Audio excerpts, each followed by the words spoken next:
On today's show, working versus not working, 50s energy versus 20s energy, Tina Charles, strange showbiz connections, Daleks, strange hairstyles, love stories, and a peep into Psycho.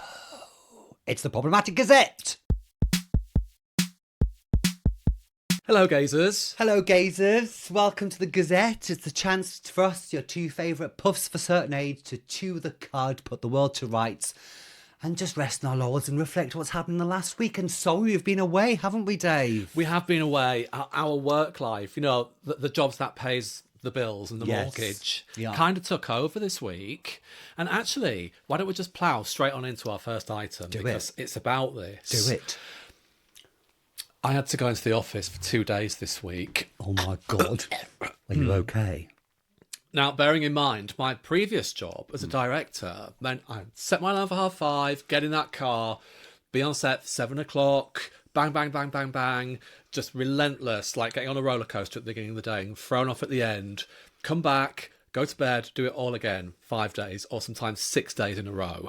Okay, and that was my life, and it worked fantastically. It's probably doing nothing good to my insides at all or my general health, but that was my working week. Cut to change careers, and I only have to go in for a day a month. But this day I had to go in for 2 days, absolutely bloody exhausted. I mean, I do work from home all the time, but even then it's kind of write a script, send it in for the deadline, wait 5 days until you get all your notes fed back and everything. So it's a little bit more today, but hence why we can do this podcast. So I've got more spare time to spend with my best gay friend here. Best friend as well. So yeah, my question to the gazers really is, in your 20s, full of vim, full of vigour, full of life, zest, whatever you want to call it, get up and go, and you can just kick the shit out of it, can't you? Go to work, kick the shit out of the weekend, or sometimes weekdays too, have very little sleep, get up and do it all again. And then in your 50s, as I am just just recently dipped my toe into, 2 days in the office, it fucking killed me. Yeah. I'm not surprised. I haven't had to work full-time since 2018, because that's when I started my PhD. And I was lucky enough to get a scholarship, which meant I could give up work and become a full-time student again. Now, I have a little part-time job just to fix my week around, which includes one of those days I have to be in the office, which is a 20-minute walk away from me, at 10:15. And I have to wake up at 8:30. It's like, oh God!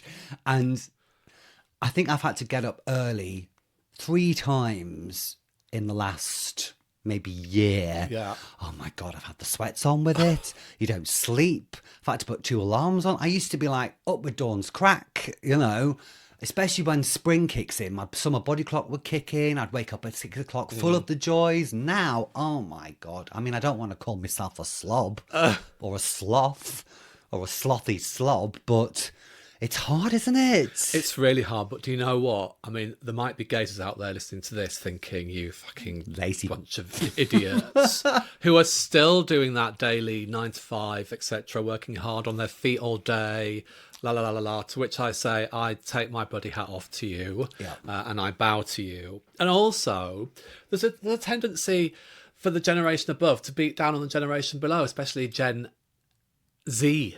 I had to think what letter it was. Gen Z now, who are work shy, who are lazy and all that things. But that's us now. It's not them. They're going out getting jobs and doing it as they should. But yeah, it's just, the marked contrast between working from home all the time and having to go into the office, set my alarm for 7:30. But also the drive into work. I used to pelt down the motorway. Admittedly, it's only half an hour away where I work regularly. Pelt back forward, traffic, and everything. And now I'm like, they're clinging onto the wheel going, just don't crash. And there's some elderly relatives of mine who are really nervous about driving on motorways. And I'm looking at them, pouring scorn on them, thinking, I'm a London boy. Once you can handle London traffic, you're fine. Motorways don't do anything for me. Now I'm literally clinging on for dear life, glued. So you've gone from Sterling Moss to driving Miss Daisy, basically.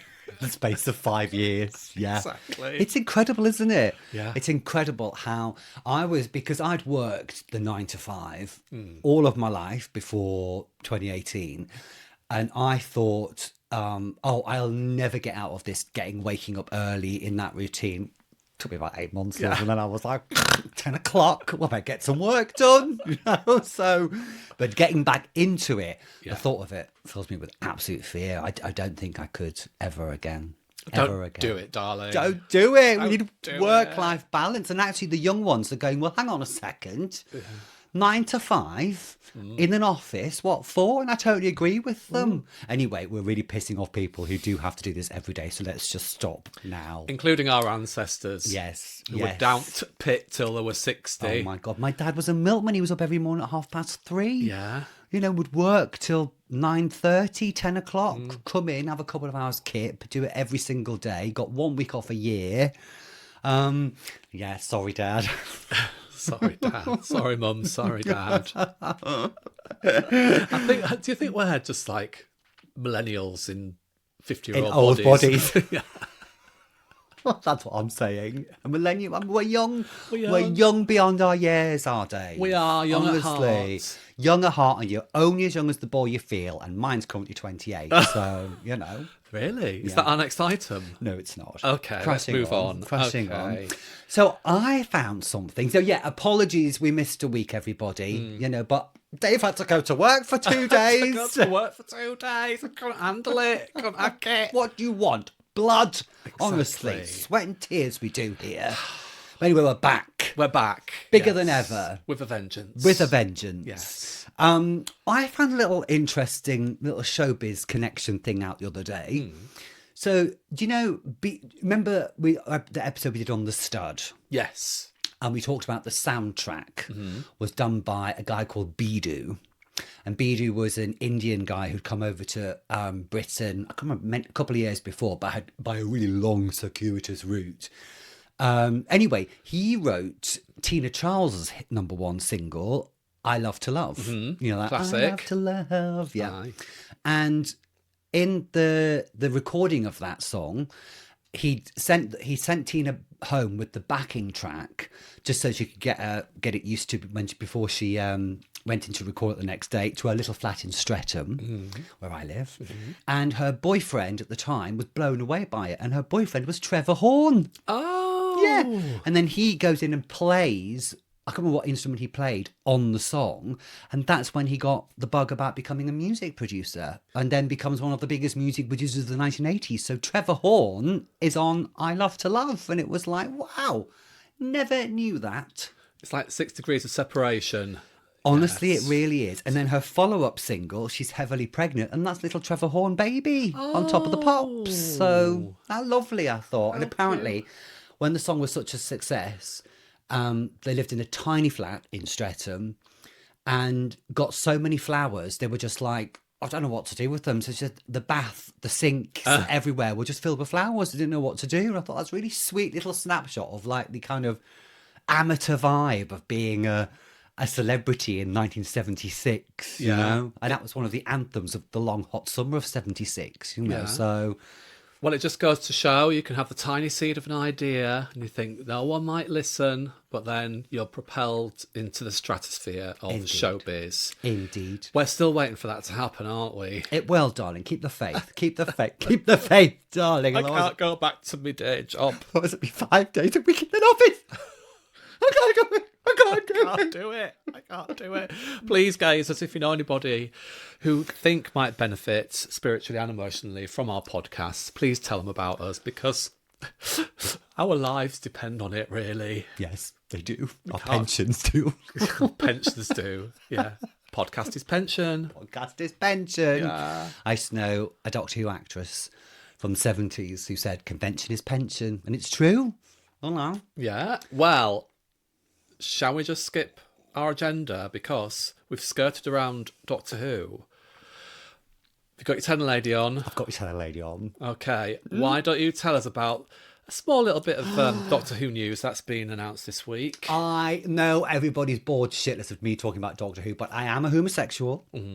I'm unashamed, and today has been some very exciting news because for the first time in 13 years is the last time this happened.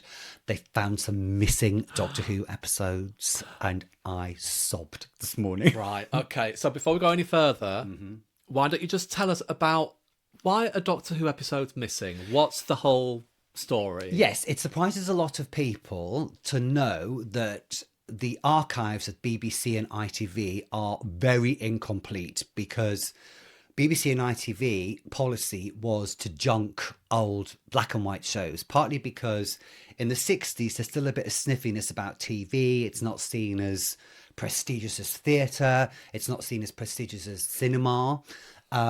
It's black and white, so broadcasters think there's no commercial value in the future. And also storing old tapes is really difficult. You need a lot of space for it, because they're these big canisters, film canisters, about a foot in diameter. And can they reuse tape? No, not well.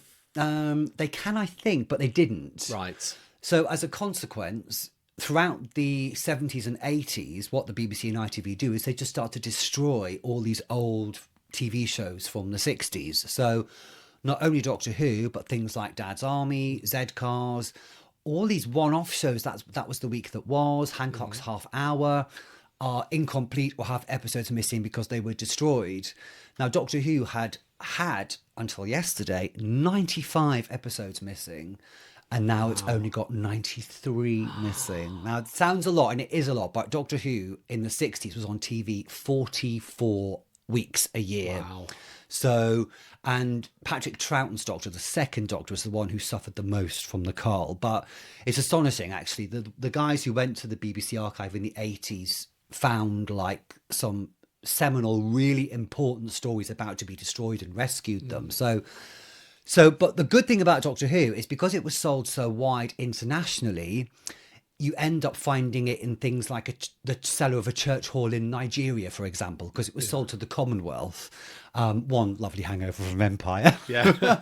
But these two episodes were found in a car boot cellar or an attic in amongst this collection. This guy had a pile of old film tapes. He didn't know what they were. So we have two 1965 episodes from a 12-part Dalek story. This is the height of Dalek mania, when actually it's the tail end of Dalek mania, when the BBC haven't realised they're flogging a dead horse. And we have the first episode of it and the third episode of it.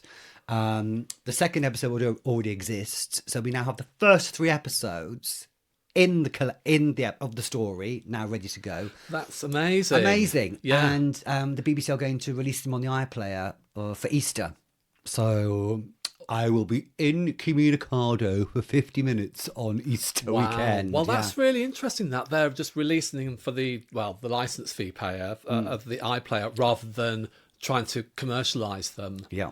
You know, I'm sure they will further down the line, but that's really nice that they're just going to make them available to everybody who wants to watch. Yes. I did see an interview with Toby Haydock. Yes. Friend of the pod. Yeah. Talking about it as well, how they invited one of the stars, Peter Purves, to a screening, but didn't tell him what he was going to watch, and then presented him with these two episodes, because obviously he's in it. Yes. Which was a nice surprise. Speaking of Toby Haydock, who was our guest on our Blake 7 episode, wasn't he? Do you want us to talk about a documentary? Yes, but that documentary I was in, darling. On Blake 7. On my friend Jacqueline Pearce, is available on Apple TV.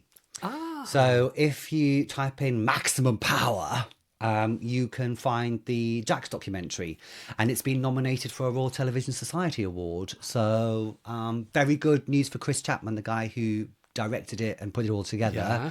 And he's super excited, obviously. So, but yeah, if you've got Apple TV and want to know a bit about Jacqueline Pearce and want to see yours truly, then head over there. Maximum Power, it's called, and it's a really good, kind of moving, really lovely portrayal of Jax, especially in her later life. Yeah. You know, what happened after Blake 7. You know, it's got some funny stories. Well, that's amazing that you're in this documentary on your wonderful friend Jax, who I had the privilege of meeting a couple of times through you, and B, that it's on the on Apple TV, and C, that it's been nominated for an RTS award, which is really prestigious. Yeah, what a nice little story. What a lovely story. Do you think we can say that word twice award nominated now, just by proxy.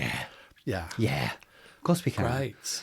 Well, we can say in that case we are multi-award nominated because of your work on a TV soap, which has won many awards it has. in its 40-year history. So, I mean, look at Pitts, darling. Yeah. Multi-award winning. We're stars of stage, screen, and podcasting. Yes. It's got to big ourselves up. No one else is going. No one else will. No. But circling back to Doctor Who, I hate people who say circling back. It sounds You like just said The it. Apprentice, I know. Yeah. Did you watch The Apprentice last night? I did. I've realised this season is particularly cringe, and I actually have to watch it with my phone. I, as a rule, never watch things with my phone. I'm always glued, focused, but I have to have my phone just to protect me from the cringe. Yes. Because it's so cringy this season, you know. It's just like, and you can really tell that these are young people who have been brought up with The Apprentice, watching it. They know how it works, you know, they know what to expect. But it doesn't stop them being any less shit, does it? Just to circle back to Doctor Who, you know, they say about people watching Doctor Who from behind the sofa. Yes. I have to watch The Apprentice with a cushion. Yeah. So I literally, when it gets so cringe, I can literally just scream into a cushion and say to my husband, "Is it over yet? Is it over yet?" Yeah. Last week was the worst horror show when they were in Egypt doing those fucking corporate away days. Can you imagine? I couldn't bear it. How are they so clueless? I don't understand. Well, I just wonder if they pick out the worst parts of everybody and that's what they throw in the edit. But if you can't cook a fucking rice pudding, you can't boil an egg, you can't fry potatoes, potato wedges. You can't fry a potato wedge. I mean, come on. Or it was a couple of weeks before that when they were doing a boiled egg kebab. Yeah. I mean, come on. Anyway. But people are talking about it. We are. It's compelling. It's compelling. Yeah. It's I compelling. mean, I'm sure that's not Alan Sugar. I'm sure that's just a robot now. Well, you know. Well, I mean, and what's happened to Karen? Something's happened to Karen. What do you mean? No, I can't say it. I don't like to besmirch women. Besmirch women. I was ashamed that the pretty boy went last night. I was a bit disappointed. The pretty boy? Yeah. The one who got fired. We won't spoil it just in case somebody hasn't seen it. See, your version of Pretty and my version of Pretty are very different. Very different. That's why we get along so well, because there's no competition. Yeah, and I do have a much wider net of Pretty, which tends to just has a pulse and a willy. So there we go. Not fussy. Did you say pussy or not fussy? Not fussy. Oh, thank you. But that too. Okay, speaking of not wanting to besmirch women, yeah, and Karen Brady's appearance. Are you talking about? It's like my face. Yeah. Okay. Anyway, might cut that bit out. Speaking of besmirching women, yes, and where it comes from and who does it, I've got a confession to make. Oh, what? I've been scrolling through the Daily Mail sidebar of shame again. Stop it! Just stop it! It's becoming a problem, Dave. It's becoming a real problem. I'm going to have to stage an intervention because this is not good. It's not good for your mental health. It's not good for your blood pressure. It's not good for your piss not boiling. Just stop it. It's not. What have you discovered? Okay, now... Is it going to boil my piss? It's going to boil your piss. Marvellous. And it's behind the Daily Mail paywall. Do you what? So back up. Does that mean you've actually paid money to read this? No, because I'm not a sad loser. Right. I've just dipped my toe into Loserville every now and again. Right. I'm not a fully paid up member of Loserville or of the Daily Mail. Right. So how did you access it if it was behind Well, it's just the headline. Okay. But that was enough for me to boil my piss. Right. Now, women are always kind of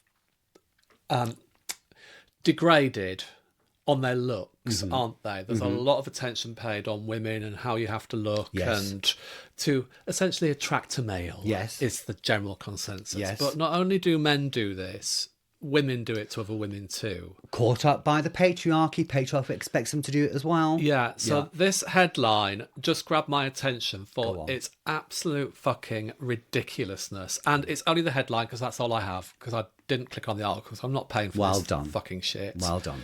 But gazers, what do you think of this? Particularly our ladies out there, lady gazers, as we like to call them. Lady gazers. Yeah. And the title is, well, the headline is, Long Hair Over 45 is Aging and Try Hard for Women. I finally cut mine off. This is the only length middle-aged woman should consider. It's face slimming, super flattering, and it takes years off. Oh, fuck off. Who's written that?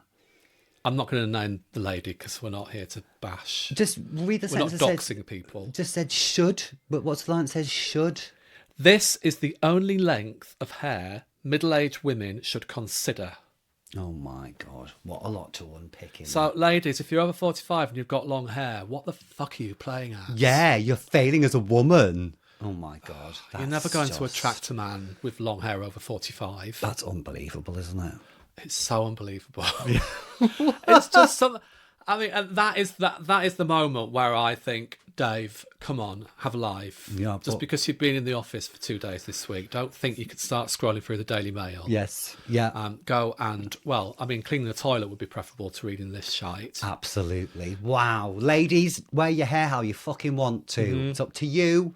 If it suits you, if it doesn't suit you, it's your decision. Yeah. Knock yourselves out, girls. Knock yourselves out. Don't listen to this harpy bang on. This is what you should do. Claire, she's called. Claire, have a word with yourself, love. Come on, Claire. But you know, this thing about judging women by appearances, I was listening to a podcast the other day about the Tudors. And it was talking about Anne of Cleves, who was Henry VIII's fourth wife. And it's the one where Henry decides, it's like the worst Tinder date ever. Henry sees a picture of Anne of Cleves. And then she arrives. She comes from Cleves, obviously, which I think is the Low Countries or part of Germany. And Henry's a bit disappointed with the actual... He's been catfished, basically, is how history presents it. But actually, the only kind of lesson we take from this is that Anne of Cleves is ugly. Henry says, I like her not. He says she's repulsive. He complains the night after they had their first wedding night that he couldn't get an erection, even though Henry by now is some bloated, fat, pretty disabled guy who's in his late 40s. Weeping sores. Weeping ulcerous sore in his leg that stinks. Oh, hi, what a catch. And it's just the same thing throughout history, that women are judged on their appearances. Even Anne Boleyn gets judged. She is mesmerising, and she was not beautiful, but she's mesmerising, is how these women are described. Yeah. And it overlooks completely the complexities of their life, what they did at court, their successes, their achievements. Anne Boleyn was a fiercely intelligent woman who... could speak different languages, was really clued up on religion and stuff. Anne of Cleves, I have to say, she's a bit of a heroine of mine because she's married to Henry for 6 months. She grants Henry a divorce because he's already got his eye on 15-year-old Catherine Howard. Another nice one, Henry. And she gives him his divorce, and Henry's so grateful. He makes her the most important woman in the kingdom. And she has this fucking amazing life. Parties, huge estates. At one point, her brother says, you need to come back. She says, what the fuck for? I'm having a great time. And she's considered so important that when Henry dies, she's front of the funeral procession with Mary, his daughter, So I think, good on you, Anne. Play the patriarchy. But it's just a shame that she only ever gets remembered because she's ugly, according to the fat, obese man with a stinking sore on his leg. Now, you see, if you were on TV presenting a documentary like that, I would watch it. Well, thank you. Because it's certainly not stuffy. No. And it paints a very good picture. I think there's a Anne of little Cleves. potential reel in there for the social media, darling. Do you reckon? Yeah. Actually, just speaking of that, there was this lady on Instagram, and it was a post, and she was a brummie. I think she was like obviously early 20s and stuff, but she was so funny because she was pretending to be Anne Boleyn. I think I saw it. I didn't watch it, but I saw it. Yeah. Pretending to be Anne Boleyn. Yeah. As if she was a modern, if Anne Boleyn was a modern day influencer on her phone, going, all right, babs, I'm just about to get my head chopped off. Yeah. You know, anybody want my necklace? Because I'm not going to do it. Shout out to all the women out there. Don't marry Henry. Yeah, really. Yeah. Well, I think when he gets rid of Anne Boleyn, not Anne of Cleves, he puts the call out around Europe that he's looking for a new wife. And there's a French princess who says, I would marry the King of England, but I'm quite attached to my head, thanks. I don't think I'll bother. And I was like, well, you've got the fucking measure of him already. Now, you wanted to talk about Ryan Murphy, didn't you? I did.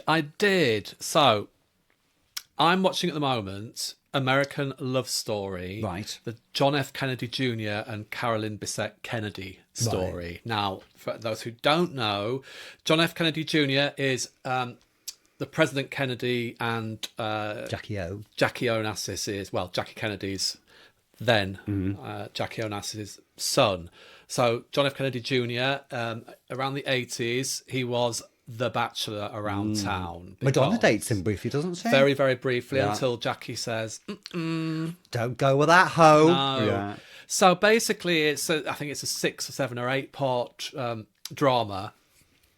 I'm watching it on Disney, but I'm sure you can watch it wherever else you want. But it's been created by Ryan Murphy. Now, I'd heard the name Ryan Murphy, but I'm not a huge follower, but I was interested to just read about him and what he'd created and everything, because he is a really powerful player in the world of American TV. Yeah. And obviously ripples around the world. And I would probably guarantee that you've watched at least one of his shows in your lifetime, if you watch TV at all. So yeah, he's an American television writer and director and producer.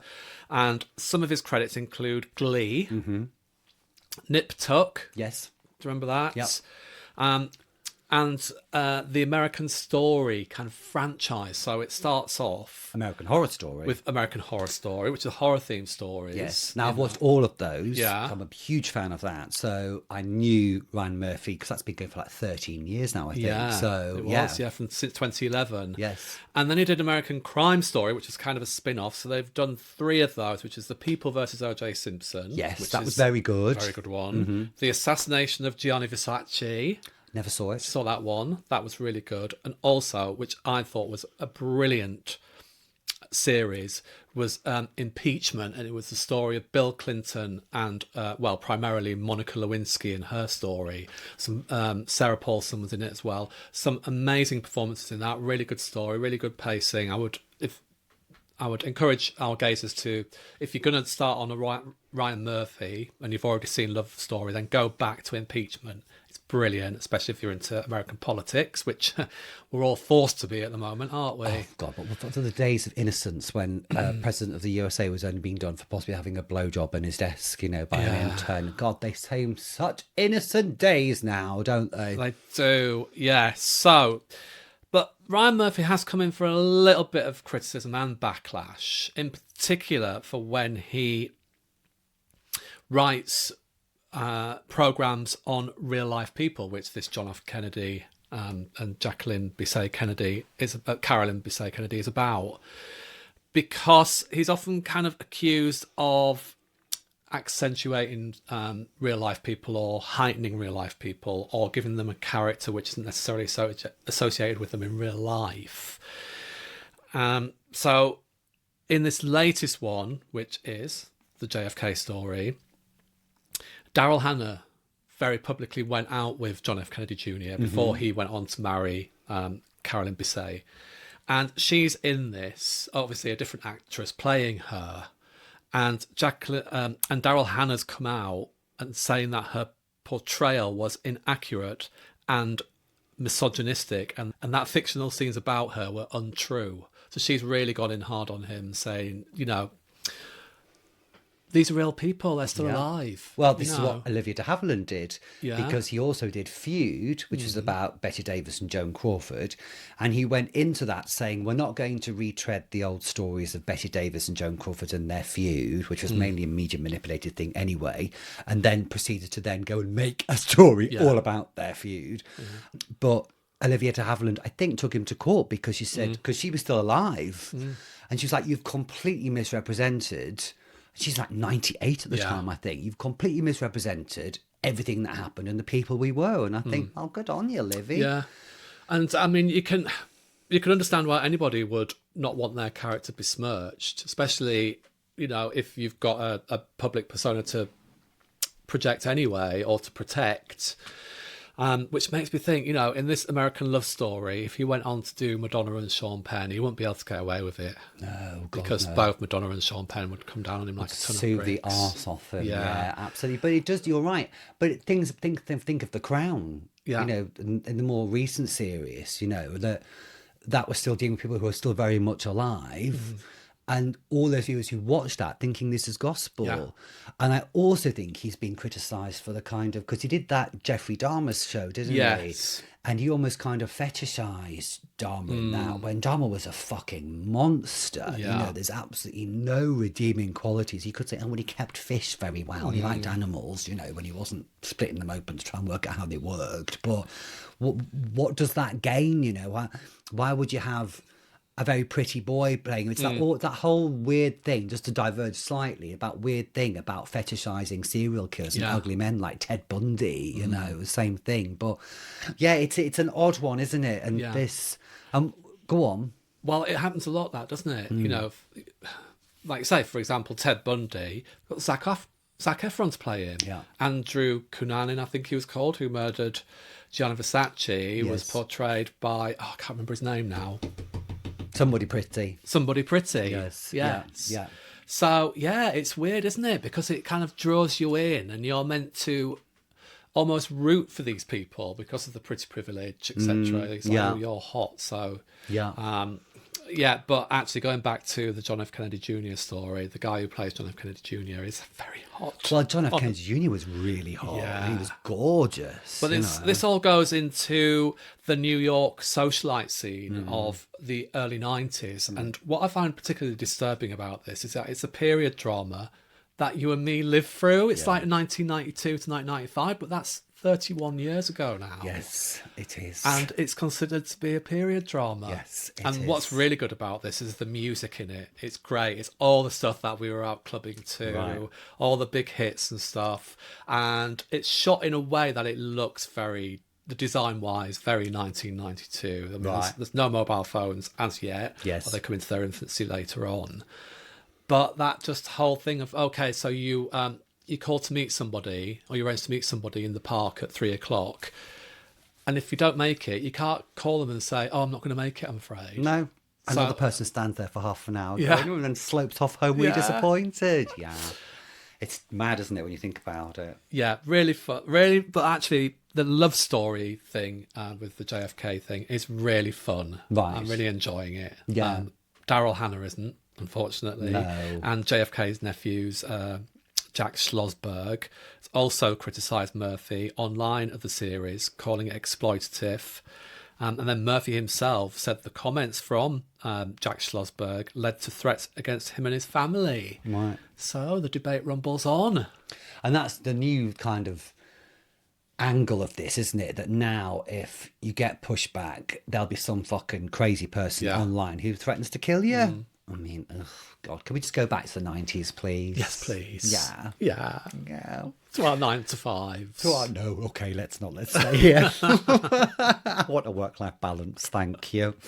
Well, I mean, marvellous. Marvellous. Let's move on. Marvellous. Let's move look on. forward. Let's look forward. Now, we did promise you our episode on Psycho for this week just gone, but it's Mother's Day on Sunday, so we're just a couple of days behind it, but Psycho next week, lols. Psycho. I'm excited about Psycho. I am too. Watched it. Yeah. Loved it. Yeah. And then stay tuned, dear gazers, because we may have a special guest coming in to join us in a few weeks' time. Indeed. Just dotting the I's and crossing the T's for that one, aren't we? Getting the contract sorted. Getting the contracts, and getting the schedule sorted, because they might not be in the UK. Oh. Where could they be? Well, anywhere, really, couldn't Going they? global. Going global. But there's quite a big time difference. That's There all we're is. going to say. Yes. All we're going to say. So, yes. So, until then, do like and subscribe. How's our YouTube channel go, Dave? How's our YouTube channel going, Dave? It's going very well, darling. Is it Darling, good? We're touching close to 600 followers. That's good in 2 weeks now. Yeah, that's good, that. Yeah, very I'm really, really good. proud, but we could do with more. So if you haven't joined yet, please do. Just search us at The Problematic Gays on YouTube or Yeah. The Gays channel, Yeah. whatever. And keep going on our socials, which are doing ridiculous things at the moment. At Podcast Gays, GAZD, obviously, Instagram and TikTok. Yes. Need to get TikTok. TikTok's upticking slowly. Instagram's just on its flying journey. Instagram now is exponential and just doing its thing. Really You is. put any old shit on there, loving it. No, it's a highly curated work of art. It is highly curated, Yes. actually. Now, do you scroll back over our socials and think, actually, this is quite an interesting collection of a variety of different things, which I think reflects our back catalogue very successfully. Well, it darling. does, but it also reflects our psyche about where we come from, you know, what age we are. There's a lot of nostalgia on there as well. Yes. If you like the things that we talk about, then you'll love our Instagram. Exactly. So just get on there. Exactly. And you can also email us if you want, theproblematicgays@gmail.com, if you want to suggest future topics or just throw in a little word or two just for us to discuss. Exactly. Yes. And please like and review wherever you get your podcast. Just give us a 5-star review, obviously.